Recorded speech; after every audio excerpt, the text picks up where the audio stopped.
I'm Carol Cohn, and welcome to Purpose 360, the podcast that unlocks the power of purpose to ignite business and social impact. Today's conversation is one I've been looking forward to for quite some time. We're diving into the story of Bombas, the purpose-driven apparel brand best known for turning everyday essentials into a powerful force for good. For every item they sell, socks, and now t-shirts and underwear, Bombas donates one to someone experiencing homelessness. And to date, they've donated more than 200 million items while selling over $2 billion in lifetime sales. Joining me today are two of the leaders behind that success. Dave Heath is the co-founder of Bombas and now serves as executive chairman. Dave helped launch the company after discovering via a Facebook post that socks are the most requested item in homeless shelters. A simple insight that became the foundation for what is now leading the one-for-one movement of purpose-driven brands in this country. He's joined by Jason LaRose, Bombas CEO. Jason previously held leadership roles at Under Armour and Equinox and stepped into the CEO role after first joining about a year and a half ago as president. He's now partnering with Dave to scale the brand while protecting its mission, culture, and product excellence. In this powerful conversation, we explore what it really takes to build a purpose-driven company for the long term. From founder to CEO transitions, to scaling without losing your soul, to designing products with dignity at the center of their business and the center of how they're made, especially for people who need a special product while they could be walking 5 to 10 miles a day, searching for food and searching for shelter. We'll also talk about how Bombas continues to innovate, expand into new categories and retail, and why giving back isn't just a value, it's a business advantage. This is a wonderful conversation about leadership, growth, and proving that you don't have to choose between doing good and doing exceptionally well. So let's begin.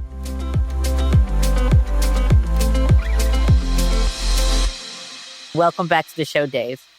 Thanks, Carol. Excited to be back. Welcome to the show, Jason. Great. Thanks. Nice to be here, Carol. I always like to start with a little bit of personal background from my guests. So how about really briefly, Dave, talk about your backstory again and why you do what you do, and then we'll ask Jason the same.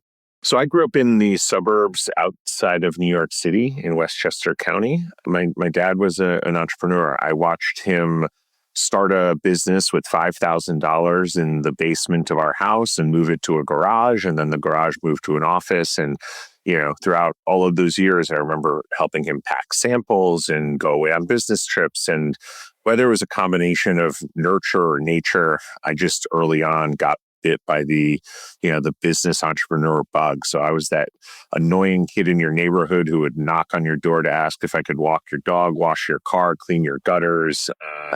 I just loved, enterprising. And I just remember my parents saying, if you want it, you can work for it. And so I loved the idea of, enterprising and work. I worked throughout high school, I worked throughout college, and I think I always had my eyes set on one day starting my own company. So I went to school for entrepreneurship at Babs in college.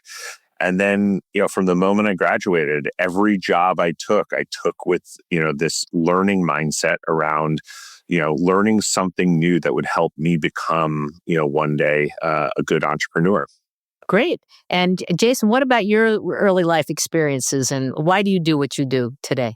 Well, I didn't have any entrepreneurs in the family. I'm a kid from Detroit, first one in my family to go to college. So my parents were just, hoping I was going to, get my education and figure it out from there. But, after business school, I was lucky. I worked at McKinsey & Company for a good stretch and saw a lot of different companies when I was there and just found myself really attracted to premium brands, people who could tell great stories, make great product. And that's really where I I got the bug. So then I was able to work at, places like L Brands and Equinox and Under Armour, all premium brands, in their own right. And in many cases work with great founders on the way there. And I think for me, I'm doing what I'm doing now because I'm attracted to those kinds of premium brands, but with founders. And in this case, I'd be kidding if I didn't say that the mission wasn't a huge part of my attraction to being partners with Dave and just, trying to make a difference, trying to run a company that can do good while we're making good profits as well. And it's been a wonderful match. As you mentioned, I've been here a couple of years and couldn't be happier with our partnership. And how did you two meet? I'm just curious. So I had hired a president years ago, I think back in probably 2018. And at the time there was, we were thinking about potential exit strategies, whether we were going to go strategic, or potentially take the company public. And, as a first-time founder, first-time CEO, I realized that the business was starting to scale at a speed and pace that was far beyond my skill level. So we were lucky enough that I got introduced to the former CFO of Under Armour, who then went on to be the CFO and interim CEO at Blue Apron. And his name was Brad Dickerson. And we kind of just, we hit it off. He ended up joining the team. He worked with us for about 4 years. And, we were on track to go public in 2022. And when, the window closed because the market shut down, he kind of looked at me and was like, look, I'm kind of your guy to help you go public or be a public company CFO. There's not really a lot for me to do if we're going to stay private. So Brad ended up moving onto the board. And then in 2023, I had kind of raised my hand and I was like, look, I think I'm starting to feel like I might be ready to step down. The business is getting more and more complex. It's being far more focused on operational efficiency. And I didn't feel like there was a lot of building left to do. So I rose my hand. I told the board I was ready. And Brad very shortly after was like, I have a great guy that I used to work with at Under Armour. He was our former GM of North America. So I think he'd be a great fit. And so, amongst a couple other candidates, we interviewed Jason and he made it all the way to the end and took the prize home. That's very funny. And took the prize home. Dave, for our listeners who don't know Bombas, and I hope that all my listeners know Bombas, but if you could just give in a condensed basis, because our first podcast, and we'll put that in the show notes, really talked about the history and how it came together. But I love the fact of where you found that little tiny insight and how that insight has become a company of a huge size. So when we talk about the brand, right, Bombas is a mission-driven premium basics and footwear brand that donates an item for every item that we sell to those experiencing homelessness. The foundation of the business kind of came to be when I saw a quote on Facebook that said, socks are the number one most requested clothing item at homeless shelters. And I remember kind of stopping in my tracks thinking, I had no clue, right? And then, since I was like, we're going to donate a lot of socks, we want to solve this problem in this community. I was like, well, how are we going to do that? It can't just be like a gimmick. We can't just say we're going to be this, So I was like, we got to have a great product on top of it. It's got to be, this kind of double bottom line approach where give the consumer something that's so good, and then you give them a great reason to buy it. And, and then that kind of creates that flywheel of them coming back or them telling their friends about it. So we spent 2 years on product development and basically took a category that for most people, even the biggest companies making socks, treated it as an afterthought. It was how cheap can we make it? 12 pairs in a plastic bag. And I was like, you know what else you buy 12 of in a plastic bag? Toilet paper. So this is a product that people didn't really put a lot of consideration into outside of the hyper-focused athletic market. And so, I looked at running socks and cycling and basketball and ski, and I realized there's all these technological innovations. And so I started to wonder, what if we took the technology and innovation happening in the athletic market and brought it to the mass market and just tried to sell people a better sock? Everyone's walking around all day on their feet. Why should athletes be the only ones who should feel comfortable and supported? So that was our thesis. We launched in 2013. And here we are, 13, almost 14 years later, built a massive brand and had a tremendous amount of impact. And yeah, we're pumped. Couldn't have asked for a better outcome. And then you've donated 200 million items. How many? Is that the right number? Yeah, that's right. So yeah, 200 million items donated to those experiencing homelessness here in the U.S. So Jason, you came in, and I'm sure you had a lot of great background. I mean, certainly Under Armour. That's amazing. So how did you start? I'm very curious because I think that, a lot of the emerging purpose-driven companies listen to our show and they're growing and they want to bring in, talent to balance the founder. So, okay, it's first week, second week, you're sitting there. I see that you had this great quote. When a new CEO walks in and assumes things done in the past were stupid, they get themselves into big trouble culturally. I've been fortunate to avoid those potholes. So how did you make this work? I think there are a few things. Not all of them are special or different about me. But I think while Dave grows up with this amazing like entrepreneurial spirit and this belief that you can start a company from anywhere, what I grow up with is an amazement of the people who do that. The idea that you could create a business out of thin air off of a Facebook quote or in your apartment at night with some friends when you're trying to work a full-time job. My reverence for this place comes from before here, but it is also for here.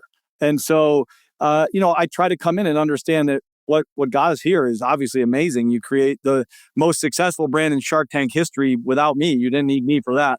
How do you just make sure that you take the things I know how to do, which is scale brands into multi-category, multi-channel, global businesses. Part of the way this is a good handoff is Dave says, "Can you believe it got this big?" And I say, "I can't believe it's only this big." And that's a great marriage, right? Because when Dave says, "Oh, there's no more building left," and I'm thinking, "Oh my God, I can't believe I'm getting here this early," then that's a wonderful place to have the handoff from. But I think the fundamentals of this business are incredible. We have great product, great mission, and great culture. So for me, the thing is, great, how do I take the things I know how to do around scaling brands, but doing it in a way that never messes with the culture and the mission and the product? And this place is an amazing product engine, but as you mentioned, we have such an amazing giving network of partners. And then we have, really wonderful employees and a wonderful culture around this place. And my job is to just help us, triple, quadruple, whatever is the size of the number of items we can give, but to do it without messing those three things up. And hopefully I'm navigating that okay at this point. I think one of the things that really attracted me to Jason is, we did this CEO search and, we talked with a bunch of folks that had run, big billion-dollar brands. And, Jason ran a $3.5 billion P&L at Under Armour with 900 employees. And almost every single other candidate we talked to said, if I'm going to join, I've got to be CEO on day one. And in all the people I talked to who've gone through these transitions, they were like, see if you can find someone who will come in a different role, COO, president, whatever, so that if it doesn't work out, like there's no whiplash for the team, right? You're guarding the team that like, I'm not leaving and then they're okay, I'm back and then I'm leaving. And Jason was like, I don't care. I'm in this thing for the long run. Like, I'll do whatever it takes. And so joined as president, for 9 months. We got to get to know each other, figure each other out. When it came time, for me to step down, it was such an easy transition because the team already knew him. They already understood him. It felt so much more natural, but it requires, in this world, especially when you're stepping into kind of big opportunities and big jobs, you can, I think my biggest red flag with a lot of candidates was like, how much ego do these people have? And as Jason's proved, he was just so honored to be a steward of this brand going forward and really respected the founder's journey that, I just admire that so much. I'm sure that and ego and calibrating that and the step up, that's really key. I'm sure our listeners saying, "Hey, Dave, what's your role these days?" So what are you doing that's fun and you love to do it at the company that you birthed? Yeah, so my title is officially executive chairman. It's kind of this like made up title, I think, for founders. So it's like a transitional title when, you're not CEO, but you don't want to be president, and you want to still be involved in the business, but you don't want to really run the day to day anymore. I see myself as, Jason and I kind of co-lead the strategy of the business. Any of the big kind of, hey, should we go into retail? Should we launch in Target? When's the right time to push more into international? Should we launch into this product category? Should we hire these big roles? All of the really big the meaty stuff, Jason and I have a great collaboration on. Jason, very fortunate for me, loves the day to day. I think I got burnt out a little bit over the years. But he loves being in the weeds and getting into the tactical. Oh, we've got to switch our warehouses in the middle of holiday, and there's 150% tariffs, and how are we going to move our supply chain? I did that for 13 years. I'm very happy to hand that off to somebody else. And where I'd say I spend the other kind of 50% of my time is really on this AI revolution, the way that AI is moving and changing, how we're all doing work. When I was in Jason's role, I used to get, I don't know, 300 or 400 sales pitches a week. And I just hit delete on every single one of them. Now I have the time to actually sit down with, solution providers and new AI companies to say like, yeah, take me through a demo. And, 9 times out of 10, it's not a fit, but every now and then, and especially with this AI stuff, you're like, oh, we just saved the company 100 hours of work a week, or the leverage that's going on. So it's new and it's exciting, and it's fast paced. So that's where I'm spending the other part of my time. And it's great because your energy is like super over to the max, and you continue to love what you're doing. So Jason, what advice do you have for ascending CEOs? Maybe it depends a little bit what sort of situation you're walking into, but I think for me, I've been able to work in companies that were really healthy companies doing really well. If you're an ascending turnaround CEO, it might feel a little bit different for a company that's on on some sort of like existential path, so to speak. But I mean, in my world, I think it starts with just knowing what you don't know. Your first day of high school, if you think you're going to walk in and run the place, I don't care about what your title is or anything else. Like, I think you're doing it wrong. So I think it's important to blend in, and that means you got to go to some events, and you got to spend extra time to figure the place out, because at the end, for me, it's not just about what you say, it's also about what do people need to hear. And it's impossible to know that on your first day. What they need to hear and the manner in which it's going to make sense to them in the context of the place that they work or they go to school or something else is really important. And so I had a mentor long ago who said, try not to make any decisions your first 100 days in a new role. And that's hard to do. And I certainly didn't live up to that here, but I tried. And I think just that time is worth it. But here, it's easy to go do volunteer time with other members of the team. It's easy to go to our retreat and spend time that doesn't feel like working time. It's easy to stay in some of our events after work and spend time with people, to be here for Take Your Kid to Work Day and those things. And participating in those is how you build relationships and start to get a feel for what a place is like. I'm curious, when you first started, did you go to some of the giving partners? Did you actually go on the streets and meet with homeless individuals and talk with them? I mean, how much of your time did you just to kind of, soak up that key element of, core of your business? Yeah, I mean, a lot in the first 60 days, a lot. So we do sock drops out of the office where you just take a bag of socks and care packages, and everyone heads in another direction. So, I was doing that my first week. Kelly Cobb, who does an incredible job running our giving partner network. Kelly takes me through, this is the way that we hand things out. These are the words we use. This is what it means. These are why these statistics. She handed me a reading list, and I've been through those books, and then went out and volunteered with our partners at City Relief. Or now, I mean, I split my time between New York and Maryland, so I spend time, donating time with our partners in Maryland as well. And that time in the first 60 days gives you not only a sense of this company, but it's a good reminder of why what we're doing is important. Yeah, it is incredible education, and I certainly feel like I'm home. Oh, But Kendra, I'll also add that, it might be unknown to your listeners, but that wasn't just something Jason did in his first 60 days. As an organization, our giving team sets up between 15 and 25 what we call giving events every month. Every month. Every month that employees sign up for. And to give you an idea of like how we know we've found the right people, for new employees, we also often have to block out spots on certain events because there's so much demand from our team to want to go and volunteer. Now, sometimes they volunteer during the workday, sometimes after, sometimes before, but giving, and interacting with this community in person is a core component of our culture. It's not just something that Jason did in his first 60 days. We all do it every month. And haven't you won like every major award about having the best culture? Been pretty consistent, yeah. Yeah, that's really, really cool. So Jason, okay, so you had socks, and you've had socks for forever. And I read, maybe this is a wrong statistic, 80% still of your sales are socks. So what's the decision process to expand? I know that the desire for a homeless person after socks is underwear or a t-shirt? Underwear, and then t-shirts. And so how are you making those decisions?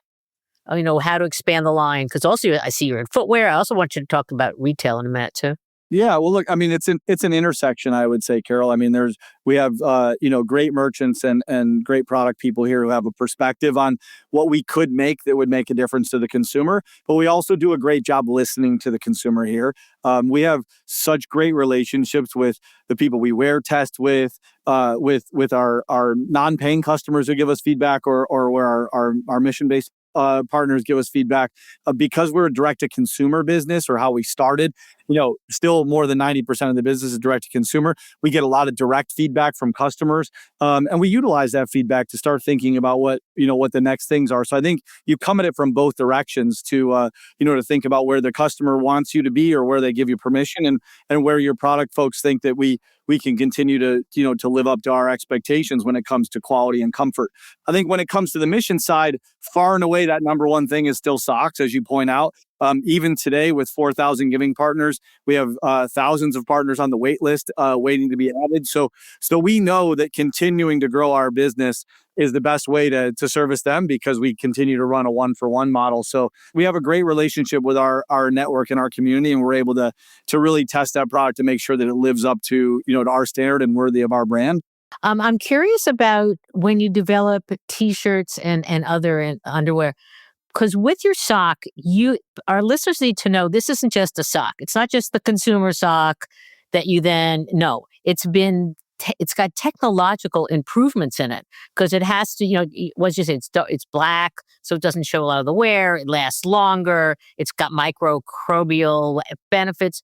Do you do those sort of things with the t-shirts and the underwear that will be donated? So they're super built, per se? What you're referring to is early on, it was really important to me and the other founders that we weren't just donating some crappy product, to those, experiencing homelessness, because this is a population that often gets leftovers, right? They get, hand-me-downs, they get donated items, things we don't want anymore, food we don't want anymore, which naturally makes them feel inferior. So when we started developing underwear and when we started developing t-shirts, went back to the same people. He said, well, what's important in a t-shirt, and so, looser sizing so that they could layer, t-shirts over other pieces of clothing, still similar antimicrobial treatments, same thing, darker colors to help show, the minimal wear. They're not revolutionary ideas, but for this population, their needs are very different than yours or mine. They don't have access to a washing machine.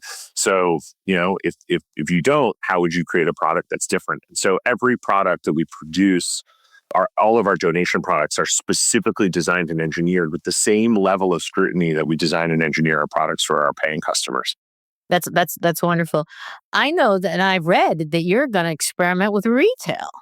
And I was surprised that one of your stores is going to be in Boca Raton, which is right near me. I live in It's Wellington. already there, Carol. Is it It's there? unexperimenting. We're there. Hey, We're okay. there. Okay, so I will look at this. I'm buying product. I'll go kick the door open, check it out, whatever.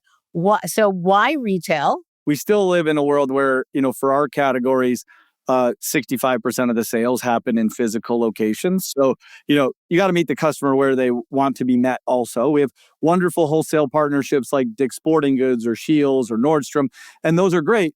But we only have so much space in those stores as well. And so what retail gives us a chance to do is to show the full breadth of what we offer, to show tees and underwear and bralettes, to show footwear, to show slippers, to show socks, all in our space in a dedicated way that's branded and gives us a chance to talk about our mission. If you go to our store in New York, you can sign up to donate time with some of our giving partners right when Nice. you're in the store. So, those are things that we can do to even deepen our connection that we can't do from a wholesale perspective. So we're testing. But because it's a test, we picked different zip codes on purpose, that places that we do well overall, but we want to get an understanding of how the customer is going to respond. So we have one store in Texas and one in Florida and one in New York.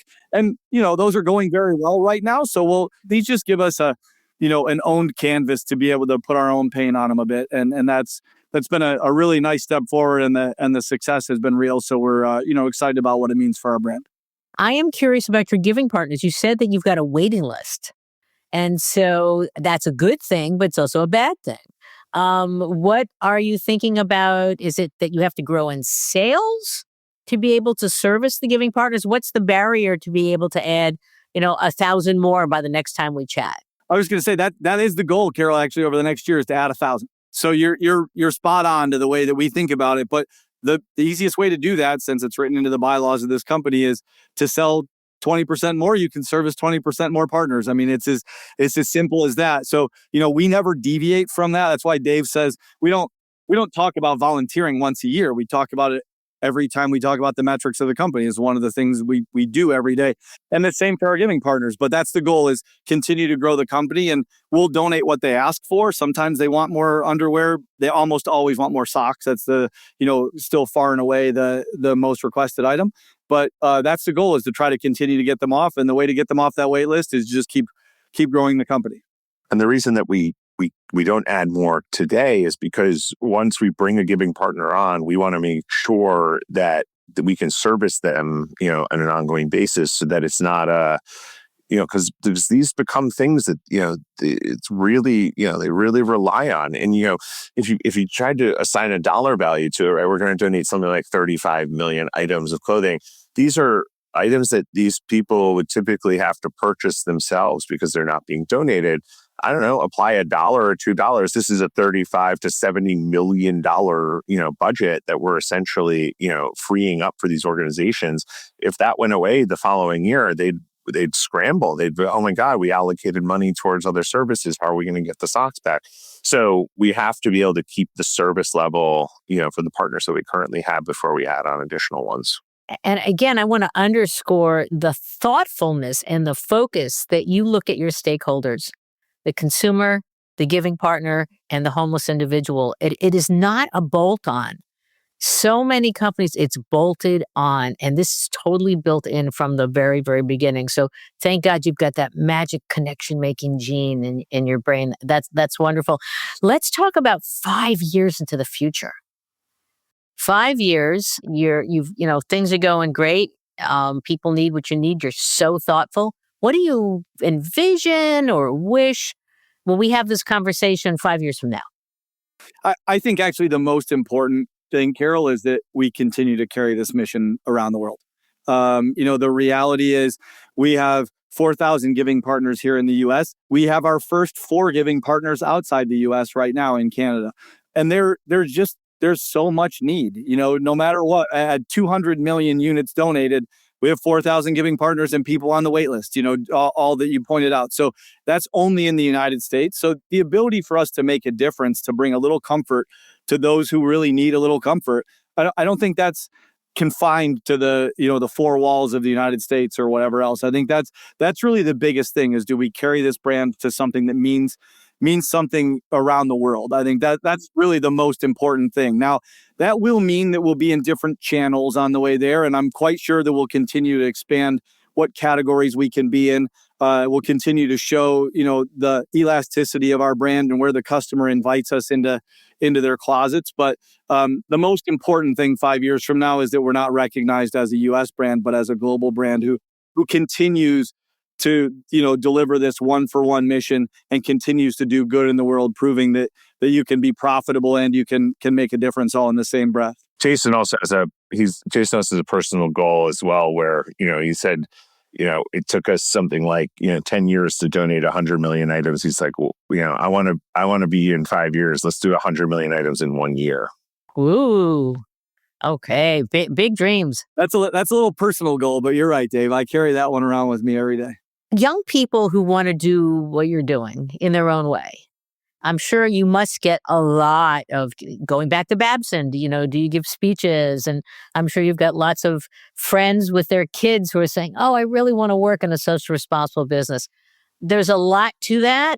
But from both of you, what one or two guidance, might you give, things guiding these young people to try and either start a company or work for a company? How do they get into somebody like Bombas?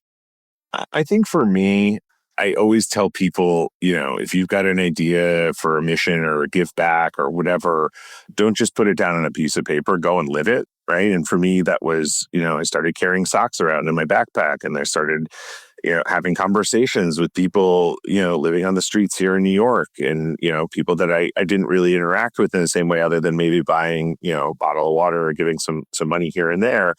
And once I started to hear these stories, right, and then once I started to volunteer at the giving partners and start to meet this and have a relationship with this population, that that is what drove me, and honestly, still to this day, continues to drive me to do the work that I do. Right, it's those individual. It's hard for my brain to even imagine what is 200 million items. Like, I can't. It's such a large number. My brain can't even compute what 200 million items even looks like. But when I have a one-on-one conversation with somebody, right, and they're walking around with, holes in their shoes and no socks on, like that, to me, that I can relate to. That I'm like, wow, that must be a horrible situation to be in, walking around in the cold in New York and wet and snowy, and you don't have a clean pair of socks on. Those individual stories. So I always tell people, get as close to the mission as possible, because that's where I think you will find the motivation and inspiration. Great. Jason? Well, look, I just think that the people who start with their heart, like Dave and his partners did with this business, they're not the majority. And so sometimes young people feel like they have to find, or they have to follow the path that's laid out in front of them. They get a little distracted by the shiny objects. I'm supposed to work here. I'm supposed to put this brand on my resume. I'm supposed to, whatever. And the reality is, like, you only have so many trips around the sun, So, like, it's always going to be work. It's always going to be hard, but it doesn't feel like it if you love it. So figure out what, what you'll love enough to do it. And don't let somebody else's shiny objects get in the way. I think, you got to decide for yourself what value is. Work is a little more like art like that. As long as it means a lot to you, it doesn't matter if anybody else appreciates it. So I think that's the, the message. And sometimes I think you get that sort of lemming mentality early in your life where somebody told you you're supposed to work at this place or that place because it's so hard to get a job there. But really, like, you just, at some point, like, you're going to spend 60 hours a week doing it. You better like it. Every minute is an investment in you or something that you're building that's bigger than that. Very well stated. So we're ending the show this year with fast track questions that should have one word or a few words. And I'm going to let you both answer them. So the first person's going to be like surprised. Second person might have a little time to think about it. But here it goes. So the first one is for Jason. What one word that best describes Bombas, either about its culture, impact, or products? One word. Purposeful. Okay. Dave. I'll say thoughtful. Okay. All right. Now this one's going to be Dave first. What keeps you hopeful on the days that this work feels heavy? Every time I meet a customer, they're always like, oh my God, I love your socks, but I also love your mission, right? And the idea that we're producing another product into the world, we're actually spreading hope and thoughtfulness around humanity to all of our customers. That's what keeps me going. Super. How about Jason? I think it's the time that I spend with our giving partners, to be honest. I think our partners do really, really incredible work. I feel honored that they're part of the network. And those are the days that you remember how simple it is to come just do our small part. Okay, this one's for Jason.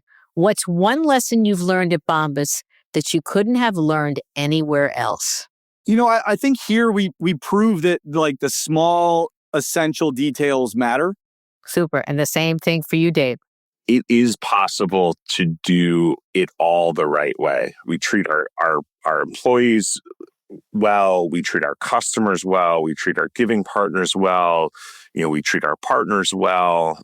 We grow like crazy. We're extremely profitable. Like, we didn't have to sacrifice anything, right? We didn't have to sacrifice being bad corporate citizens. We didn't have to sacrifice, selling a crappy superior product. We didn't have to sacrifice having an amazing customer service policy. We didn't have to sacrifice the way we treated our employees and gave everybody equity in the business. We just did it all, and we're still class-leading growth and class-leading profitability at a massive scale. And I hope that shows to other people that you don't have to compromise. What's one small action people can take to make a difference for people experiencing homelessness today? Well, I think volunteer. Go to bombas.com today. We have a directory of those 4,000 giving partners. You can look them up by state, by zip code. Go find one of our partners. These people are doing incredible work. Go give 3 hours or 4 hours or 5 hours or whatever you can, because that little bit of time, not only can you make a difference that day, but as Dave points out, these are finite budgets. So, every volunteer hour is one unpaid hour for them. And that's another $20 that goes toward something else that they can provide for people who are experiencing homelessness. So find a way to give a little bit of time. It makes a huge difference. I think it's great. We need to promote more about that exists. So what is one small action, Dave, besides volunteering, that people can help to? I'll give two small actions. One is, this is a population that oftentimes feels and goes unseen, feels invisible. I do my best to always have a pair of socks on me or a protein bar or something that I can give. And if I can't, even just when these people say, hey, do you have anything? Even just acknowledgement and to say, hey, I'm sorry I don't have anything, but I hope you're having a great day. Or even just a smile or a wave. You watch these people go from glim to, oh my God, somebody recognized me. You see them light up with this huge smile. And then I also say, give unconditionally. There was a great article, an op-ed from the Pope many years ago in the New York Times. And he says, you don't give with condition. You don't say, I'm only going to give you $1 if you don't buy, a bottle of beer. Or I'm only going to give you this if you do that. You just say, I don't know what your circumstance is, right? I'm just going to give unconditionally, whether it's $1, whether it's some food. You don't pass judgment. You just give. If you could leave listeners with one idea or feeling today about Bombas, your involvement with Bombas, what would that be? I would love people to walk away and hopefully feel inspired. My mission in life is to continue to help people. And as much as I can do that as one individual, I hope that people will see, what we've created, what we continue to do, the values and standards we hold ourselves to, and maybe walk away and say, like, if you have a business, maybe say, oh, I wonder what could we do to give back to our community or give back to, some cause that might be meaningful or way. And I hope people listening to this feel some sort of inspiration to do something positive in the world. I love that. So I always give the last words to my guests. So that was a beautiful statement, Dave. And I don't know if you want to add on to it. I want to give Jason a chance. No, I'll let Jason take us home. Okay, Jason, bring us home. Well, I'll maybe just build on that for a second. I think that there are too many people who believe that the giving is an expense. And they don't really think about the fact that being purpose-driven can actually help you run a better company, not just talk about it. I think it helps us run a better company. And I think, our founders proved that here. And I think it'll continue to be part of what we do. It helps us attract better talent. It helps us tell our story to consumers. I think it builds a connection to our brand that matters more. It helps us make a difference. And that difference means, more people are cheering for us, even from the sidelines. Hopefully more people are interested in Dave's story around building this place, because we're certainly not unique in those who can make a difference. Beautifully said by someone who's been supporting the purpose movement for decades. So thank you so much for all that you do. Thank you for your focus, Dave Heath, and your heart, and Jason for getting it and for being a wonderful partner to a wonderful story. So thank you for coming on to Purpose 360. Thanks, Carol. Appreciate you having us.